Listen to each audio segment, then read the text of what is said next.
Oh, you got me. Oh, there he is. Max Blumenthal, folks. Give him a big round of applause. Half this audience here tonight, Max, about 175 of them, are here because you are on. It's Max Blumenthal. I spoke to you earlier, man. There's been a big change in wardrobe and backdrop. Yeah, this is the backdrop I promised. Hold on, let me get you a better sound. I have like a condenser mic even. All right. Only the best for you. Before I didn't have any wardrobe on. I know. It was, you were having breakfast at 3 p.m. today. You know, 3 p.m. The life of a freelance journalist. All right. Max Blumenthal is an author. He's a gadfly. He's a columnist. He runs a website. I mean, you have so many things that you're doing right now. Except for the website, the first thing you see is that you are at Alternate. You're not at Alternate anymore. Not your website, but if you go to Google, it will bring up Alternate. You're not there, right? Well, if you're looking at Wikipedia, you're basically seeing a bulletin board of the worst things my enemies can compile about me. Wikipedia is not really a fair encyclopedia, especially for journalists who are outside the mainstream. I'm sure you know about this, Randy, from your friend Craig Murray. There was actually a figure named Philip Cross who was making like 30 edits a day to Craig Murray's Wikipedia page, to my Wikipedia page, to anyone in the anti-war movement in the UK who was prominent, and posting negative things about them. One thing he did to my Wikipedia page was to take my accomplishments and bring them to the bottom of the page. Well, who is this guy? I don't even know who he is. Yeah, well, we don't know who he is. Nobody knows who he is. But how do you do 32 edits on different people's Wikipedia pages every day unless you're like a military-grade operation and not a person? You know, my Wikipedia page has a picture of Roger Stone on it instead of me. You know? Well, at least it's not a picture by Roger Stone. Yeah. Oh, it's got the tattoo on my mouth. The tattoo of Nixon, my fellow American. So, Max, I was reading a tweet that you put out yesterday about Venezuela. I mean, the thing is, we don't get to see, when you watch the news, MSNBC, CNN, everything's focused on Kavanaugh now, and most of the time on Russiagate. So, even BBC, I have to go to BBC to get international news, and Craig Murray and John Pilger say that's all shit, too. So, you know, I don't know where to go anymore, and I have to go to you to find out what's happening in other places. So you talked about Venezuela yesterday. Can you give us, because everyone thinks that you know, Trump is this non-interventionist, but if you look at his cabinet, it's like Dr. Strangelove's cast, all right? It's the most reactionary cabinet I've ever seen. It's a war cabinet. So what's up in Venezuela, and then go around the globe, if you would. Yeah, I've said that the Trump administration has become the second coming of the Bush administration's first term. I mean, he's surrounded by neocons and militarists at every level, including people we've never heard of. You got Mike Pompeo there, who was funded through his whole career by the Koch brothers.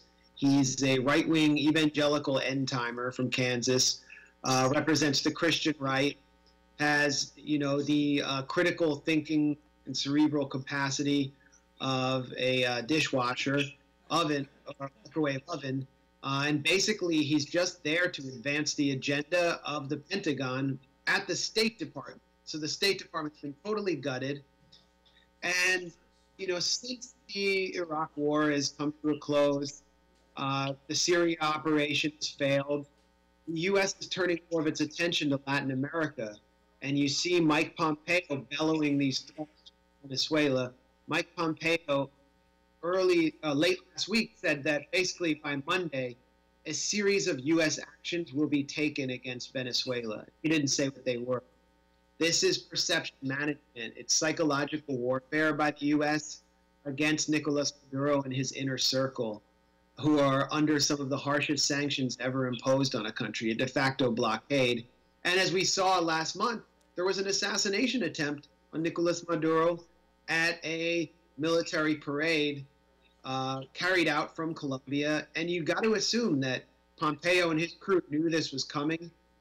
So this is what happens when the U.S. targets a country for regime change. Well, who's driving that for? Who's driving the policy? I mean, is it the administration, or are we talking about multinational corporations? Who actually drives that policy? I mean, he's taking orders too.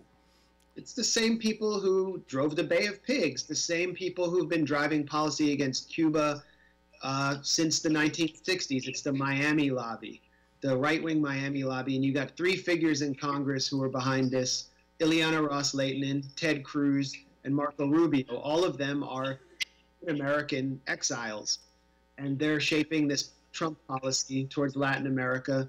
At the same time, you have Trump's policy towards Iran shaping up in the same way. Full-scale regime change attempt against Iran, driven by sanctions to immiserate the population of Iran. And you have a lobby driving Trump's policy, the Israel lobby, led by Sheldon Adelson, the casino billionaire, who also is really close to Benjamin Netanyahu. So Colombia in South America is our main proxy. They're the neighbor of Venezuela. The U.S. is investing a lot militarily, but also through its humanitarian interventionist arm, USAID, to set up kind of a base of operations on the Colombian border with Venezuela. And we're going to see, I don't know exactly what we're going to see in Venezuela, but we will see some really ugly disruptions as long as Trump is in office. How loyal is Maduro's army? Very loyal. You know, the Trump administration has tried to recruit different officers within the military, but, you know, Maduro understands what Hugo Chavez understood, and Hugo Chavez understood what Fidel Castro understood. Fidel Castro understood this because he was in Guatemala during the U.S. coup against Jacobo Arbenz, the socialist elected leader in the 1950s who was removed in a U.S. coup. Fidel was there, and he saw how the U.S. worked through the Guatemalan military to topple this democratically elected socialist leader. And so when Fidel came into power, together with Che, they purged the military. And every Latin American revolutionary government is very careful to maintain control over the military. So I don't expect a military coup to take place in Venezuela, and also they're very well taken care of. What about, that's in Venezuela. What is going on in Colombia, and what is going on in Ecuador with their new president, Lenin Moreno, in terms of the latest moves to use that country as a staging ground? I think we have troops down there, or they're doing some joint exercises, both in Ecuador and in Argentina. Well, Colombia is now led by Ivan Duque, who's a very right-wing figure, complete lackey of the U.S. And the assassination attempt by Maduro was carried out from Bogota. We saw figures who were involved in it actually give interviews from Bogota, so they're being hosted by the Duque government. And then in Ecuador, well, you know well because of your relationship with Julian Assange, what's happening in Ecuador, which is that the unfortunately named Lenin Moreno government is basically trying to extract favors from the U.S. in exchange for giving up on the entire all of the pledges that Rafael Correa had made. Correa had warned all along that Moreno was a Trojan horse for the U.S., that he didn't really represent his socialist policies, and that's become true. And I actually was at a meeting about a month ago at the Brookings Institution here in Washington on Latin America, and the Ecuadorian ambassador was sitting in the front row. I don't remember his name, but he kept raising his hand, and he got the first question. There was a State Department official on stage, and he basically said, you know, we want to restore relations with the U.S. We're a very different government. We want to be friends with you, sir. And he didn't even have a question. The whole reason he went to that event was just to say, we're a lackey. So, you know, Julian Assange in this case, who is an Ecuadorian citizen, is collateral damage. And Lenin Moreno has referred to him falsely as a hacker. That's really dangerous. Basically, Lenin Moreno's fault that he's in the predicament that he's in. He's been in that position now for, I think, since March, like 17th, I believe. That's almost 7 months. I believe 7 months, maybe even longer. What is, you know, because I don't get any communications. He's been totally incommunicado. He's suffering from gross human rights violations. What do you expect to happen from this point on with Assange in terms of U.S. pressure and, not Maduro, but Lenin Moreno? Well, I think we have to assume, based on Mike Pompeo's own statement back when he was CIA director, calling WikiLeaks a hostile foreign intelligence operation, that there is a U.S. indictment now for Julian Assange. We've seen images produced on WikiLeaks from CCTV showing a British snatch and grab crew outside the embassy waiting for Assange to come out. And we can safely assume that they'll hand him over to the U.S. And then we can assume that he'll receive the same treatment Chelsea Manning received, which was solitary confinement, harsh interrogation, and basically deprived of his human rights.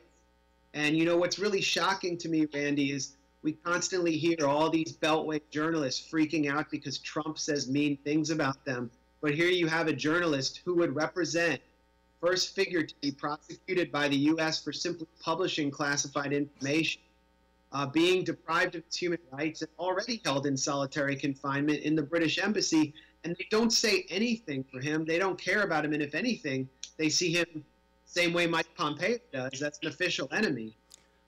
I brought that up last week when I was in D.C. In front of a bank of reporters. I said, you know, you got the president calling you the enemy of the people, right? And at the same time, you have this yokel attorney general. Jeff said, we have him as a priority. That's a real priority, getting him over there. And I said, look, you should be circling. I told the press this. You should be circling the wagons around Julian Assange rather than circling a firing squad, because this is a mass collective suicide if they get to him. Do you think if they get to him, that will be the first domino that will drop, and why don't they care about that? Well, Julian just delivered, well, an interview was released of Julian, which represents his last communication since he went incommunicado. And in this recording, he said that this coming generation will be the last generation to be free. And I think that's right. And his treatment is a harbinger of what will happen to journalists who do their job and actually forcefully confront power and provide windows of transparency for citizens like us. I mean, before I came on this interview, Randy, I was just working with WikiLeaks documents about Nicaragua that show how the U.S. has directly funded opposition parties to drive a coup. And that's so useful for me as a journalist, and it's useful for citizens to know what their government's doing. That's what Julian Assange is being prosecuted for. Meanwhile, you have, I mean, if you turn on MSNBC right now, you'll probably see Ken Delanian, who's their main national security correspondent, talking about Russiagate and the latest palace intrigues. This is a guy who was fired by the LA Times for allowing the CIA to vet his reporting before he published Ken Delanian. Ken Delanian. Yes. And he was kicked upstairs. He wasn't like run out of the industry. He was kicked upstairs and hired by NBC. So that's the way it goes. And, you know, these reporters, of course they're not going to show solidarity with Julian Assange because he's shown them up. He did his job, and they are circling the wagons with the national security state against him. I see. So Ken Delanian, you got Jim Acosta, you got Jim Sciotto. I can't tell these three guys apart. It may be the same guy. It could be the same guy. This is something very few people know. Jim Sciutto, who fills in for Jake Tapper, and you said he's like a Men's Warehouse mannequin. I mean, that's basically what these guys are. But, you know, he actually worked out of the U.S. Embassy in China under the Obama administration, which was a base for CIA operations in China, and then he goes back to CNN, no problem. I mean, where is the line there between the government and the people that are supposed to cover it? Wait a second. We're talking about the most trusted name in news, CNN. I mean, isn't that heresy for you to say that, the most trusted name in news, and you're accusing these guys of collaborating with the security state? How about Wolf Blitzer? What did he do? Wait, before don't get on Wolf Blitzer. When I did CNN a couple of weeks back when I was in D.C. I went into the green room. I got some makeup on my face, and while I was sitting down, I hear Wolf Blitzer say, "Hey, there's Bianca," talking about my dog. All right, so he's okay with me. But tell me about the bad side of Wolf Blitzer. He's a nice guy. He also worked for AIPAC as a researcher before he was a CNN correspondent. Worked for the main arm of the Israel lobby. And this is the guy who's on TV nonstop every time Israel bombards the Gaza Strip. I mean, can you imagine if somebody who was on CNN was exposed for having worked for the PLO? It's impossible to imagine, but this is normal. You were in Israel recently, and in Gaza. They don't like you over there. Well, you're pretty controversial, you know. You're the most hated Jewish American in Israel, I think. I think there are like plenty of Jews that they hate there. Actually, I've never felt so much anti-Semitism as in Israel. Basically, everybody hates each other, and then they just unite on how much they all mutually hate the Arabs. But I don't think we need a comedian tonight. You're like filling a lot of roles here. We're talking with Max Blumenthal.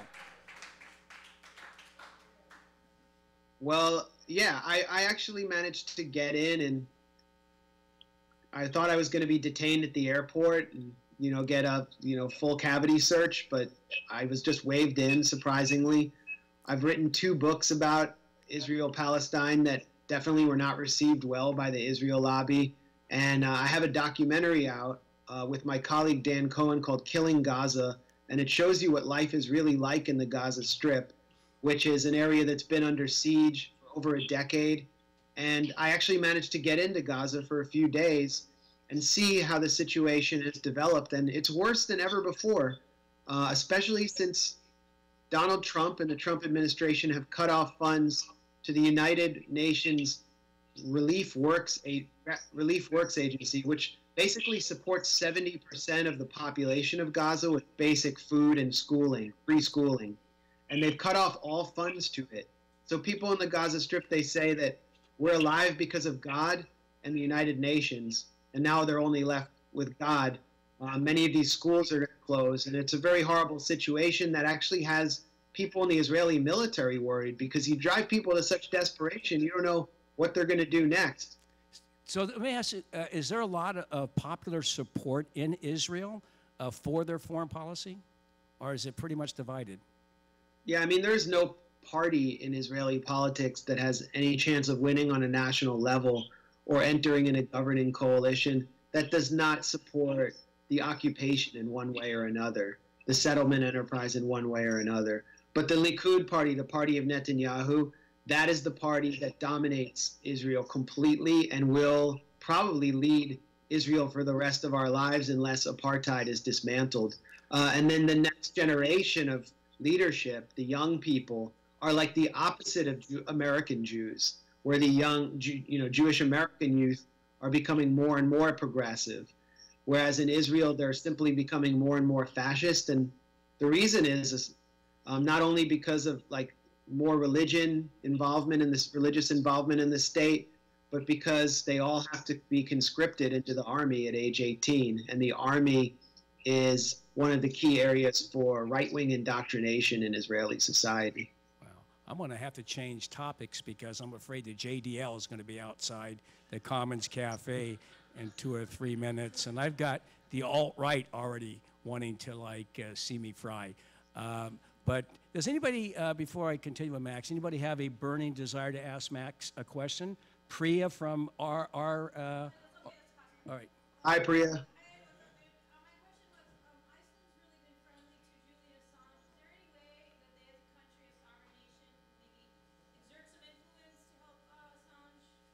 Did you hear that? I did. I mean, I know Iceland, that was Assange's base for a long time.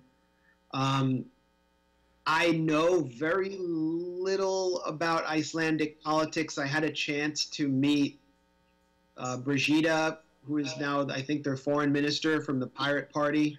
And the Pirate Party is very sympathetic towards Assange.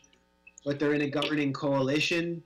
And I don't know how much influence Iceland can assert over the United States and the UK. I think a game changer There would are more be people to in this see- room than live in Iceland. Yeah, I'm sure there are people in the room who know more to answer that question than me, so I just turn it over to them if there is anyone there. I was just saying there are more people in this room than live in Iceland. Oh, then in Iceland. Right. So 250,000. Right? Something like that. Can you hear me okay? Yeah. I'm sorry, I interrupted you, and that's my fault, and it's growing pains here. We're talking with Max Blumenthal, the author, journalist, investigative journalist, widely respected, except for at CNN and MSNBC. I'm sure they do not like you. Look, I try to get along with them at this point, and I don't want to trash mainstream media, but where is the alternative right now for other than the internet? I mean, where else do we go right now for news, for information? We just heard from Priya, who's a producer at RT, and I think RT is no longer on the air in Washington, D.C., Philadelphia, and I think it was just taken off the air in New York. But most of us get our news online. Right. That's pretty sad development. I really don't see any one network as the alternative, but I get a lot of my news from social media. I run a website called Gray Zone Project, and we basically are an investigative Gray Zone Project. It's not a hair club for men, and it is kind of a newsletter for investigative journalism, mostly on U.S. foreign policy. I also contribute to TruthDig, which is a pretty good website run by Robert Scheer. Consortium News, which is Bob Parry's old website. I contribute to The Real News, therealnews.com. I'm on there frequently. And, there are an array of sites. I think CNN and MSNBC, especially Ari Melber, is really good when Randy's the guest, but otherwise I kind of tune out. He does this thing whenever he asks a question. So how long are you going to be in Washington, D.C.? Yeah. He does this thing where he folds his mouth. It's really smug. It's bizarre, yes. I've had breakfast with him a few times. He secretly admires all you guys, I can tell you that. But, you're playing there. He's got his ensemble, and they have to go in a certain direction. Does anybody have here I am making excuses for Ari Melber. He's caught me off guard a few times. He put that guy on, the ex-prosecutor from probably the Espionage Act of 1917, that guy Ackerman. He was around during the 50s and the 40s and 30s. He's been around. He's just a prosecutor at large. But do we have any burning desires that you want answered by Max? Maybe non-Icelandic related. Yes, stay away from Iceland and Greenland. Yeah, Yemen. What's going on in Yemen? Give us a recap of your latest on Yemen. Well, on Yemen, we've done a lot of work over the years at the Gray Zone Project with Ben Norton, who's covered Yemen much more closely than me. He's done a lot of interviews at The Real News about it. Basically, there has been an ongoing battle for Hodeidah, which is a really strategic area because this is the last port where humanitarian aid can be shipped in. Yemen is, of course, the biggest humanitarian crisis in the world. So closing the port of Hodeidah would mean that humanitarian goods no longer come in for a population that's suffering from preventable diseases like polio and tuberculosis. The reason that the Saudi-led coalition, which is backed by the U.S., wants to close off Hodeidah is they believe weapons are also coming to the Houthis, who control the government in the north. Addis is basically being pushed by the Saudis to increase support, but we're seeing actually more criticism in our own mainstream media of this war for the first time. And CNN, I find it kind of funny. They're doing these investigations where they determine that a U.S.-made bomb fell in Yemen, which is like shit we all knew 5 years ago. duh, the U.S. is supplying 100% of the munitions being dropped on Yemeni children, on school buses. So CNN has finally turned the evidence it needs to show that our government is involved. The fact is that this war couldn't take place without U.S. in-air refueling and without U.S. munitions. So it's really important to keep the pressure on, because for the first time I'm actually seeing it take effect in mainstream media. It's partly because Trump is president, and you have Democrats in Congress like Chris Murphy willing to try to shut the war down. Bernie Sanders and Mike Lee have collaborated on a bill to enact congressional war powers to stop the war. And so there's all these legislative efforts, but then every time they almost succeed, you see the tools of the arms industry, like Jack Reed from Rhode Island on the Armed Services Committee, even Pat Leahy, they come in and they shut down these bills along with most of the Republicans, and that's really unfortunate. Wow. That's really sad that Pat Leahy did that. Well, he's an ex-prosecutor. So is Jack Reed, and so is Sheldon Whitehorse, whatever his name is. We've been talking to Max Blumenthal, who I want to reveal for the first time is actually the back channel between WikiLeaks and Roger Stone. We thought we'd get that. Right, Max? You want to just copy that tonight? I'm the back channel between Randy Credico and Bianca. Yeah.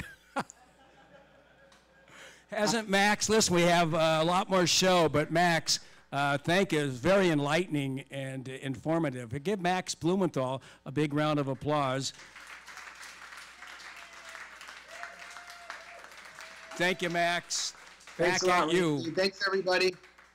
Thank you. Max Blumenthal. We're going to go to a quick music break, and we have Danny Vitale and the great Danny Vitale and the great